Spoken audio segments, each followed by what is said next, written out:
Hello मेरे प्यारे दोस्तों, आप सभी को मेरे यूट्यूब चैनल कहानी का खजाना में स्वागत करती हूँ। आई होप आप सभी लोग खुश होंगे, स्वस्थ होंगे। चलिए दोस्तों, आज आप सबको मैं एक नई कहानी सुनाती हूँ। मेरा नाम अरविंद है। उम्र 55 साल। मैंने अपनी नौकरी से वॉलंटरी रिटायरमेंट ले लिया था। अब ज्यादा समय खाली ही गुजरता है। बीच बीच में कभी कभार घूमने के लिए निकल जाता हूँ। इस साल बाहर घूमने के दौरान मेरी विधवा सलहज कामिनी देवी ने पहले से टिकट बुक करवा रखा था, जिसके बारे में मुझे बाद में पता चला। कामिनी के बारे में बता दो, उसकी उम्र 50 साल की है। हाइट लगभग 5 फुट 6 इंच के करीब होगा। वजन 90 किलो से ज्यादा होगा। शरीर तो उसका बहुत ही भारी भरकम था और वो डबल इंजन की बोगी की तरह चलती थी। दोस्तों, थोड़ा सा समय निकालकर इस कहानी को अंत तक जरूर सुने। दोस्तों, आप लोग चैनल को सब्सक्राइब करना भूल जाते हैं।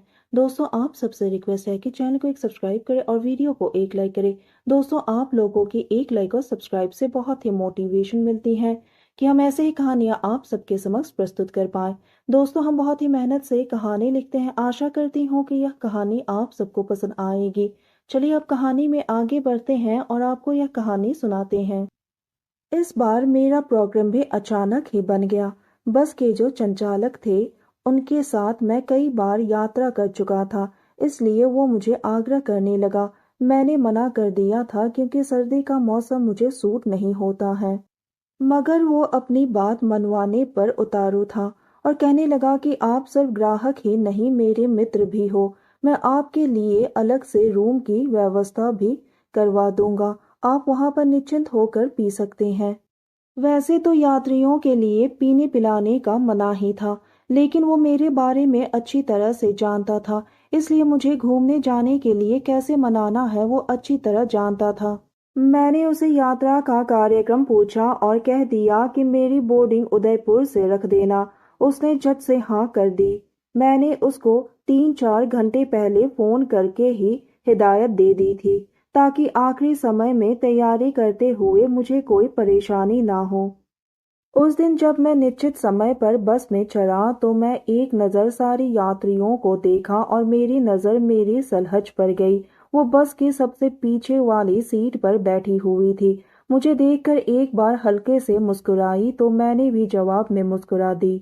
मेरी सीट सबसे आगे था क्योंकि मैं बस संचालक के पीछे ही बैठकर जाता था। बस तो अपनी गति में चल रही थी। मेरे बगल में ही बस के संचालक का कोई रिश्तेदार भी बैठा हुआ था। 2 घंटे चलने के बाद थोड़ी देर के लिए बस एक जगह पर आकर रुकी और मेरी सलहज कामिनी देवी चलकर कंडक्टर के पास आई और मेरी तरफ देख कर कहने लगी कि कुंवर साहब, पीछे गाड़ी उछलने के कारण मेरी हालत खराब हो रही है। आप कृपया मुझे आगे शिफ्ट करवा दीजिए, वरना मेरी कमर में दर्द हो जाएगा। उसने कंडक्टर को बोलकर अपनी सीट बदल ली और मेरे बगल में ही आकर बैठ गई। उसका शरीर जब मुझे स्पर्श हुआ तो मेरे मन में अजीब सा ख्याल पनपने लगा। औरत चाहे जैसी भी हो, जिस भी साइज की हो, चाहे मोटी हो या पतली हो, जब स्पर्श होता है तो मर्द के दिल में ढोल नगारा तो बजता ही है। वैसे भी मेरी बीवी के जाने के बाद से तो मैं अकेला ही रह गया था। रात के 9 बजे हम लोगों को एक गेस्ट हाउस में पहुंचा दिया गया, जहां पर मैं कई बार पहले रुक चुका था। कंडक्टर ने जुगाड़ करके मेरे ठहरने का इंतजाम पास के ही एक होटल में कर दिया था। मैं गेस्ट हाउस से निकलकर कंडक्टर को बोल दिया कि मेरा भोजन होटल में ही भिजवा दें। जनवरी की सर्द रात थी और ऊपर से हल्की हल्की बारिश भी हो रही थी। होटल में जाने के लिए निकला ही था कि बीच रास्ते में कामिनी देवी मुझे मिल गई। वो पूछने लगी, कहाँ जा रहे हो?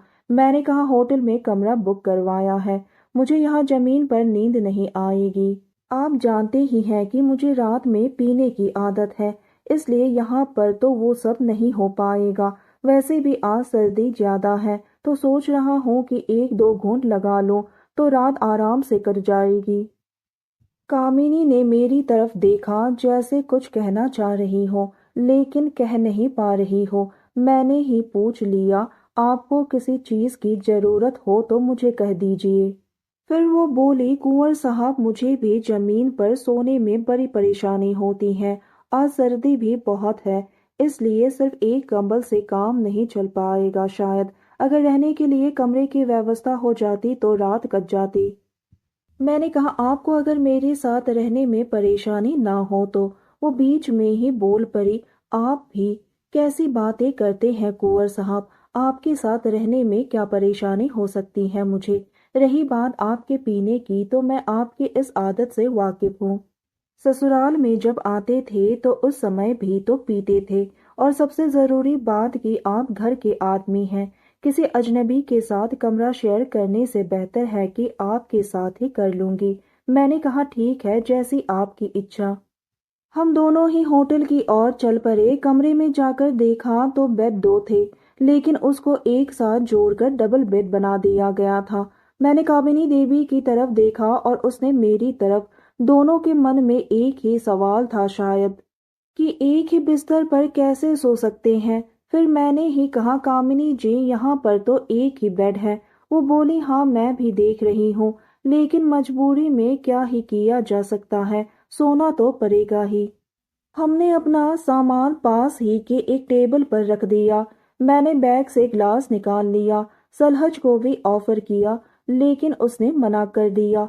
मैंने बॉटल वापस बंद कर दी और अंदर रखने ही वाला था कि वो बोल पड़ी, बंद क्यों कर रहे हो। मैंने कहा, जब आप कंपनी नहीं दे सकती तो फिर ज्यादा लेने का भी क्या फायदा, एक बैग काफी रहेगा। जब उसने देखा कि मैं अपना मन मार रहा हूँ तो वो भी लेने के लिए तैयार हो गई। मैंने उसके लिए भी एक पैक बना दिया। पहले एक पैक में उसने ऐसा मुंह बनाया जैसे करेले का स्वाद चख लिया हो। वो बोली, बहुत मुश्किल है, मुझसे नहीं हो पाएगा। फिर ना ना करते उसने 3 पैक खाली कर दिए। फिर खाना भी आ गया जो सिर्फ एक आदमी के लिए था। वो भी हम दोनों ने मिल बांट कर खा लिए। उसके बाद तो हम दोनों को नशा चढ़ने लगा। हम दोनों ने खाने की प्लेट एक तरफ रखा और दोनों कंबल ओढ़ कर लेट गए। मैंने नींद आने से पहले ही उसको आगे करते हुए कहा, कामिनी, अगर नींद में मेरे हाथ पैर तुमसे टकरा जाए तो नाराज मत होना। मेरे मुंह से कल्याणी नाम निकला। वैसे भी उसको कभी सीधे नाम लेकर नहीं बुलाता था, लेकिन इस वक्त दिमाग में औपचारिकता निभाने की सुध नहीं रह गई थी, इसलिए जो मुंह से निकल रहा था वो कह दिया। वो बोली, कोई बात नहीं अरविंद, तुम्हें पूरी छूट है, तुम जो करना चाहो कर लो। उसके मुंह से जब मैंने अपना नाम सुना तो माथा ठनक गया। मुझे उम्मीद नहीं थी कि उसे भी नशे का ऐसा सुरूर चढ़ा हुआ है कि वो मुझे नाम लेकर पुकारेगी।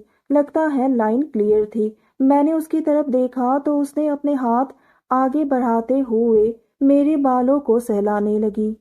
कंबल में अंधेरा था, इसलिए ठीक तरह से दिखाई नहीं दे रहा था। तो वो कहने लगी, अर्पिन लाइट जला लो। आखिर मैं भी तो यही चाहता था।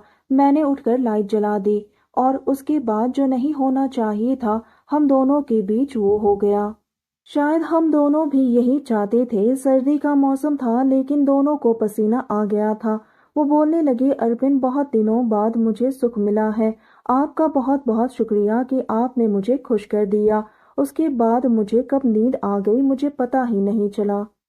सुबह हुई तो वो मुझसे पहले उठ गई। उसने मुझे भी जल्दी ही उठा दिया। बस में चलने का समय भी हो चला था। दोनों तैयार होकर बस के पास पहुंच गए। हम दोनों की यह यात्रा अब कुछ अलग ही हो गई थी। हम दोनों ने बीच रास्ते में ही बस को छोड़ दिया और अब अपने ही मस्ती में घूमने लगे। मैंने उसे बहुत सारे कपड़े और कॉस्मेटिक भी खरीद कर दिया ताकि वो मेरे सामने खूबसूरत बनी रहे। अब जब भी मौका मिलता है हम दोनों एक दूसरे से मिल लेते हैं। इस तरह सलहज को भी एक साथी भी मिल गया और मेरे जीवन में पत्नी की कमी भी पूरी हो गई है। तो दोस्तों, यह कहानी सुनने के बाद आप सबकी क्या राय है, हमें कमेंट करके ज़रूर बताइए और साथ ही इस वीडियो को एक लाइक करें, चैनल को एक सब्सक्राइब करें और नोटिफिकेशन बेल को भी ज़रूर दबाएं ताकि अगली अपडेट सबसे पहले आपको मिले। दोस्तों, आपकी एक लाइक और सब्सक्राइब से बहुत ही मोटिवेशन मिलती है कि हम ऐसे ही कहानियाँ आप सबके समक्ष प्रस्तुत कर पाएं। आप सबने अपना कीमती समय निकाल कर इस वीडियो को सुना, इसके लिए आप सभी को धन्यवाद करती हूँ। धन्यवाद दोस्तों।